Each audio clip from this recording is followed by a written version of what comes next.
जय हिंद साथियों। मैं RPF sub inspector Mantu Kumar. मैं अपने YouTube channel Mantu real world में बहुत बहुत स्वागत करता हूं। आज मैं एक विशेष टॉपिक लेकर आया हूं जो आरपीएफ एसआई और कांस्टेबल की भर्ती से संबंधित है। वो भी विशेष रूप से एज रिलैक्सेशन से संबंधित वीडियो है। बहुत अभ्यर्थी को इसमें कन्फ्यूजन हो रही है कि अगर कोई जनरल कैंडिडेट है जिसका 28 साल के अंदर है लेकिन वो भर सकता है या नहीं, कोई ओबीसी कैंडिडेट है जो 31 साल के अंदर का एज का है वो भर सकता है कि नहीं, कोई एससी कैंडिडेट एसटी कैंडिडेट है जो 33 साल के नीचे का है डेट ऑफ बर्थ, वो भर सकता है नहीं भर सकता है। वो इसी से संबंधित वो कन्फ्यूजन को कुछ दूर करने आया हूँ मैं इस वीडियो के माध्यम से। चलते हैं बिना विलंब किए हुए आपको ये वीडियो पे, ये महत्वपूर्ण टॉपिक पे। कहता RPF RPSF sub inspector and constable recruitment 2024। ये आरपीएफ का फुल फॉर्म होता है रेलवे प्रोटेक्शन फोर्स और आरपीएसएफ का फुल फॉर्म होता है रेलवे प्रोटेक्शन स्पेशल फोर्स। ये आरपीएफ का स्पेशल फोर्स होता है। इसमें सब इंस्पेक्टर और कांस्टेबल के लिए जो है भर्ती है। अब इसमें हम लोग पहले शुरुआत करते हैं आरपीएफ सब इंस्पेक्टर के बारे में, फिर जो है हम लोग चर्चा करेंगे आरपीएफ कांस्टेबल के बारे में। तो पहले सब इंस्पेक्टर के बारे में हम लोग चर्चा करते हैं। तो चर्चा पहला पॉइंट कहता है कि फॉर्म अप्लाई डेट जो कि 14 अप्रैल 2024 से शुरू हो चुका है, जैसा कि आप लोग भी जानते होंगे, और आखिरी डेट 14 मई 2024 है। ये आप नोट कर लें, इसके अंदर आप फॉर्म फिलअप कर ही लें बिना विलंब किए हुए। इस डेट के अंदर 14/4/2024 से 14/5/2024 के बीच आप फॉर्म अपना फिलअप कर लें। और इसका क्वालिफिकेशन जान लीजिए कि इसका क्वालिफिकेशन ग्रेजुएट स्नातक होना जरूरी है।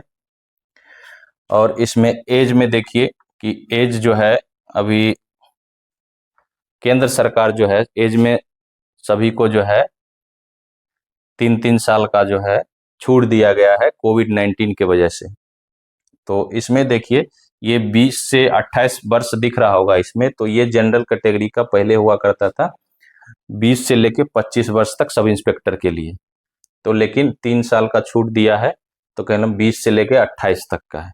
तो अब हम लोग क्रमवार देखते हैं यूआर और ईडब्ल्यूएस के बारे में। पहले हम लोग देखते हैं, कहता है जिसकी उम्र जो है 2 जुलाई 1996 से 1 जुलाई 2004 के बीच होगा, वो फॉर्म फिलअप कर सकते हैं। मतलब 2/7/1996 से 1/7/2004 के बीच होगा वो फॉर्म यूआर और ईडब्ल्यूएस कैंडिडेट जो है फॉर्म फिलअप कर सकता है।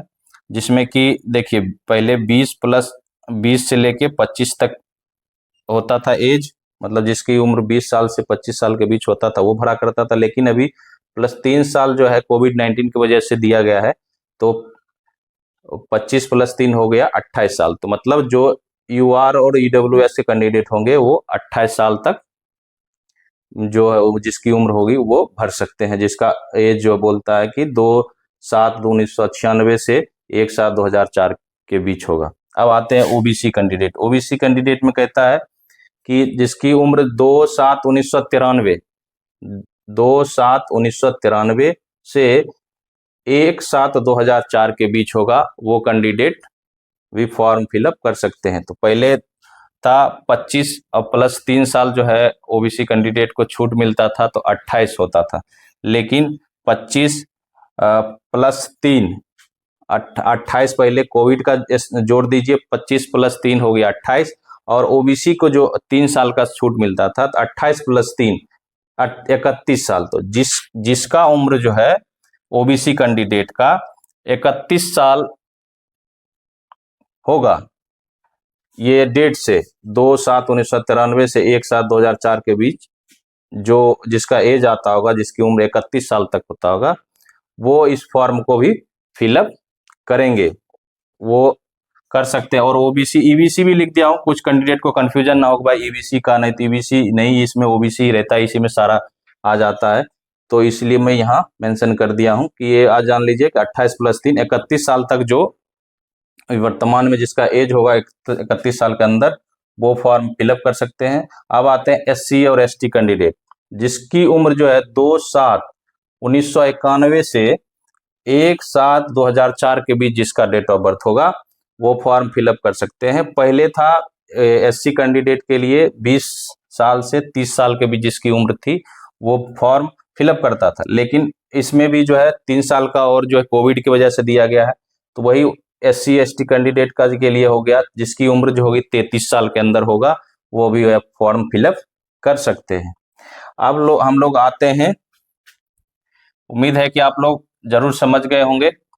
अब एक नोट में आते हैं, ये नोट विशेष है उनके लिए जो केंद्रीय कर्मी हैं या भूतपूर्व सैनिक हैं, उनके लिए ये है। कहता है जो कोई केंद्रीय कर्मचारी है या भूतपूर्व सैनिकों जिन्होंने गणना की तिथि पर कम से कम 3 वर्ष की नियमित और निरंतर सेवा प्रदान की हो और जिसका ग्रेड पे 4200 से कम हो, जैसे UR + EWS के लिए 5 साल की छूट है,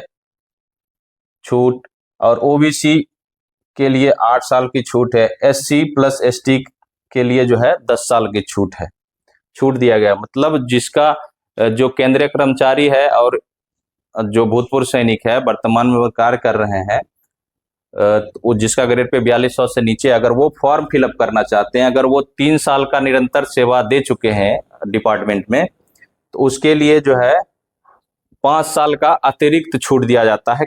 कैटेगरी को छोड़ के सभी में जो है 5-5 साल दिया जाता है। यहाँ आप देखते होंगे 5 साल, 8 साल, 10 साल, इसमें कैटेगरी, इसमें OBC और प्लस SC का कैटेगरी जो है ना इसमें इंक्लूड है, इसीलिए आप देख रहे होंगे।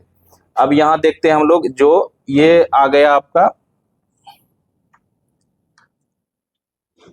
जो सर्विस कर रहा है, जो सर्विस में है, ये वाला पॉइंट हम लोग देखते हैं। ये वाला ऊपर वाला नहीं है, नीचे वाला ये देखते हैं जो सर्विस में है। मान लीजिए जो जनरल कैंडिडेट 28 साल जिसका उम्र हो चुका है या 28 साल से अधिक हो चुका है और वो केंद्रीय कर्मचारी है वर्तमान में, जिसका ग्रेड पे 4200 से नीचे है, तो वो जो है 28 साल, तो उसको अभी वर्तमान केंद्र सरकार जो आयु रखा है 28 साल, अब प्लस जो है ना उसमें 5 साल और जोड़ेंगे आप, तो उसको 5 साल का अतिरिक्त छूट दिया जाता है, तो उसका 33 साल। जो केंद्रीय कर्मचारी होंगे जो जिसका ग्रेड पे 2800, 2400, 2000, 1900, 1800 जो भी ग्रेड पे वाले होंगे, वो ये अगर 33 साल के अंदर उसका एज होगा, जिसकी उम्र जो है 2/7/1991 से 1/7/2004 के बीच होगा। जो जनरल कैंडिडेट नौकरी कर रहे हैं 2/7/1991 से 1/7/2004 के बीच होगा, वो भी फॉर्म अप्लाई कर सकते हैं।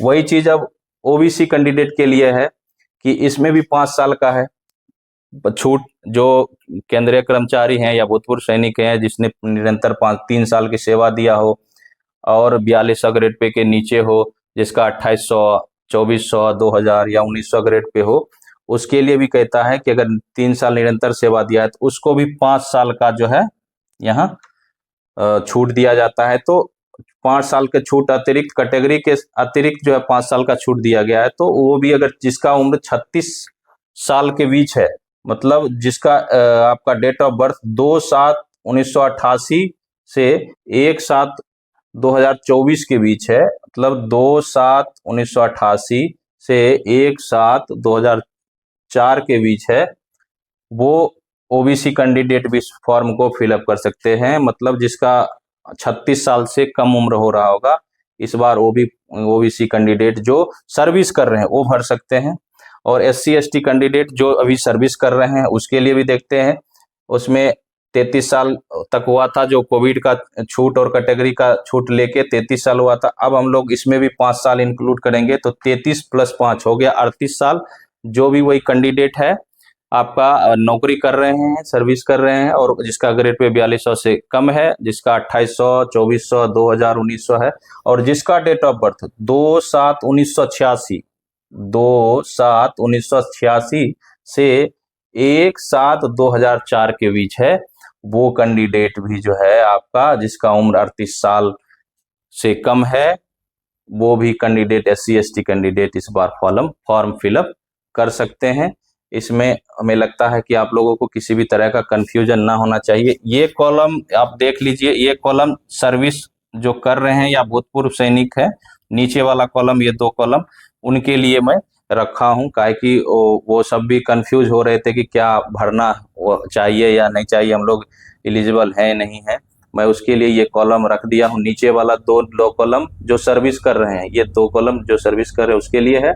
बाकी जो है जनरल के लिए, जो 28 साल आप जान रहे हैं, जो जनरल कंपटीशन की तैयारी कर रहे हैं, जो जनरल और EWS है वो 28 साल, और OBC कैंडिडेट है जिसका उम्र 31 साल तक है वो भर सकता है, और जिस SC ST कैंडिडेट जो है जिसका उम्र 33 साल तक है वो भर सकता है। वही डेट ऑफ बर्थ आप मिला लीजिएगा, इससे और इसके बीच हमारा डेट ऑफ बर्थ है तो हम भर सकते हैं। OBC कैंडिडेट भी, UR भी और SC ST भी।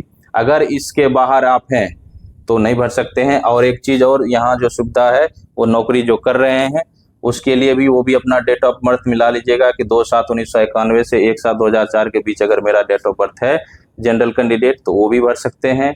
वही यहाँ भी OBC कैंडिडेट जिसका 2/7/1988 से 1/7/2004 के बीच है, जो नौकरी कर रहे हैं, वो भी अपना डेट ऑफ बर्थ मिला के तब फॉर्म फिलअप कर सकते हैं।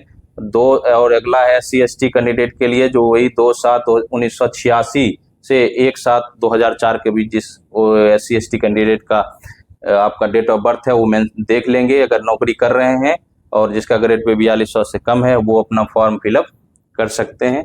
अब हम लोग जो है चलते हैं, ये सब इंस्पेक्टर का ये मोटा मोटी एज रिलैक्सेशन खत्म हुआ है। अब हम लोग देखते हैं पेमेंट क्या होगा अगर आप सेलेक्ट हो जाते हैं, शुरुआती वेतन कितना मिलेगा आपको वो देख लेते हैं। पोस्ट क्या है, सब इंस्पेक्टर एग्जीक्यूटिव है, और पे लेवल इन 7th पे कमीशन जो है, 7th पे कमीशन के हिसाब से आपका जो है लेवल 6 में अगर सब इंस्पेक्टर बनते हैं तो लेवल 6 में होगा। और इनिशियल पे मतलब प्रारंभिक वेतन आपको क्या मिलेगा, आपका 35,400 से आपका ये इनिशियल पे है। इसमें आप अगर सब इंस्पेक्टर आप बनेंगे तो यहाँ से शुरुआत होगा आपका प्रारंभिक वेतन प्लस DA और जो भी तरह का जो अलाउंस है इसमें आपको ऐड किया जाएगा। अब मुझे उम्मीद है कि आप सब इंस्पेक्टर वाले ये जो कॉलम में रखा हूं सारा आप समझ गए होंगे। अब कांस्टेबल का एज रिलैक्सेशन देखते हैं कि इसको किस हिसाब से दिया गया है। RPF RPSF कांस्टेबल का एज के बारे में पहले तो देखते हो। अप्लाई डेट तो वही है 14/4/2024 से 14/5/2024 तक के बीच में जो है ना आपको फॉर्म अप्लाई करना है। क्वालिफिकेशन इसका जो है आपका मैट्रिक पास हो गया, उसमें सब इंस्पेक्टर में ग्रेजुएट था, इसमें मैट्रिक पास, 10th पास जिसको बोलते हैं। क्वालिफिकेशन ये क्लियर है। अब एज में देखते हैं। एज कांस्टेबल का शुरू से ही जो है 18 वर्ष से लेके 25 वर्ष तक के बीच जनरल कैटेगरी के लिए हुआ करता था। उसके बाद जो है 3 साल OBC और 25 के बाद 5 साल SC ST को दिया जाता है। तो मतलब SC ST जो के वर्ग के लोग 30 साल तक जिसकी उम्र था वो भर सकते थे, जो जिनका OBC है वो 28 साल तक भर सकता था। लेकिन अब जो है इसमें जो COVID-19 की वजह से 3 साल की छूट दिया गया है, इसमें कुछ बदलाव किया गया है। अब देखते हैं बदलाव क्या आया है। कहता है UR और जो है EWS जो है 2/7/1996 से 1/7/2006 के बीच जो है जिसका डेट ऑफ बर्थ है वो फॉर्म अप्लाई कर सकता है। 2 जुलाई 1996 से 1 जुलाई 2006 के बीच अगर कोई UR या EWS के अभ्यर्थी हैं, वो जिसका उम्र 28 साल के अंदर है, वो फॉर्म फिलअप कर सकते हैं RPF RPSF कांस्टेबल में। अब OBC कैंडिडेट के लिए देखते हैं। तो 2 जुलाई 1993 से 1 जुलाई 2006 के बीच, मतलब 2 जुलाई 1993 से 1 जुलाई 2006 के बीच जिस OBC कैंडिडेट का जन्म तिथि होगा वो फॉर्म अप्लाई कर सकते हैं। मतलब जिसका उम्र 31 साल से कम होगा, 31 साल से कम होगा। डेट ऑफ बर्थ ये देखिए, ये जो डेट दिया गया है 2/7/1993 से 1/7/2006 के बीच होगा, और 31 साल से 31 साल या 31 साल से कम होगा, वही अभ्यर्थी जो है आपका ओबीसी अभ्यर्थी जो है फॉर्म अप्लाई कर सकते हैं। अब SC एंड ST कैंडिडेट के लिए देखते हैं, इनका है 2/7/1991 2/7/1991 से 1/7/2006 के बीच जिस SC ST अभ्यर्थी का डेट ऑफ बर्थ होगा और जिसकी उम्र 33 साल से या 33 साल या 33 साल से कम होगा, वो ही अभ्यर्थी जो है फॉर्म अप्लाई कर सकते हैं। इसमें पहले जनरल कैंडिडेट के लिए जो उम्र था 18 से 25, लेकिन कोविड की वजह से 3 साल बढ़ाया गया, इसीलिए 18 से 28 वर्ष कर दिया गया है। इसमें ओबीसी कैंडिडेट के लिए था आपका 18 से 28, जिसमें कि 3 साल इसमें छूट शामिल था। उसमें अभी कोविड की वजह से 3 साल और बढ़ाया गया, जिसमें एक 28 से 31 साल कर दिया गया है। वर्तमान स्थिति ये है।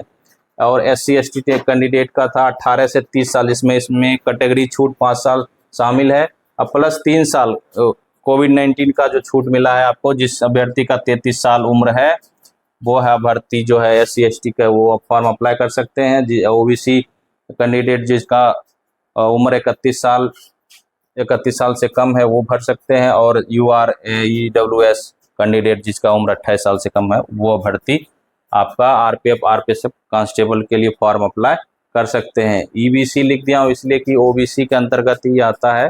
ये सब कंफ्यूज आप लोग ना हो कि EBC का अलग से भर्ती ना है।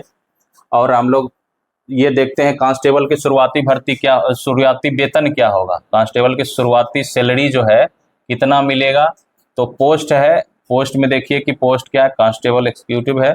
लेवल 3 में सिलेक्शन होगा आपका 7th पे कमीशन, पे लेवल इन 7th पे कमीशन जो है होगा आपका लेवल 3 में। अगर कांस्टेबल में भर्ती होते हैं तो लेवल 3 में होगा। और आपका इनिशियल प्रारंभिक वेतन जो है ना 21,700 होगा, और प्लस इसमें DA और अलाउंस जो है ना, जब आप भर्ती हो जाएंगे उसमें अलग अलाउंस भी जोड़ा जाता है। ये आपका प्रारंभिक वेतन है 21,700। जो कांस्टेबल में भर्ती हो जाएगा उसका शुरुआती वेतन इतना से शुरू होगा, प्लस इसमें आपको DA और अन्य अलाउंस जोड़ा जाएगा। तो हमें उम्मीद है कि आप लोगों को ये एज रिलैक्सेशन पूरी तरह से समझ गए होंगे। अगर किसी भी तरह का कोई आपको इसमें त्रुटि लगे या और कुछ आपको जानकारी चाहिए तो आप कमेंट के माध्यम से बता सकते हैं। अगर आपको वीडियो अच्छी लगे तो आप लाइक करें, शेयर करें, सब्सक्राइब करें। चलिए फिर मिलते हैं अगली वीडियो में। धन्यवाद। जय हिंद।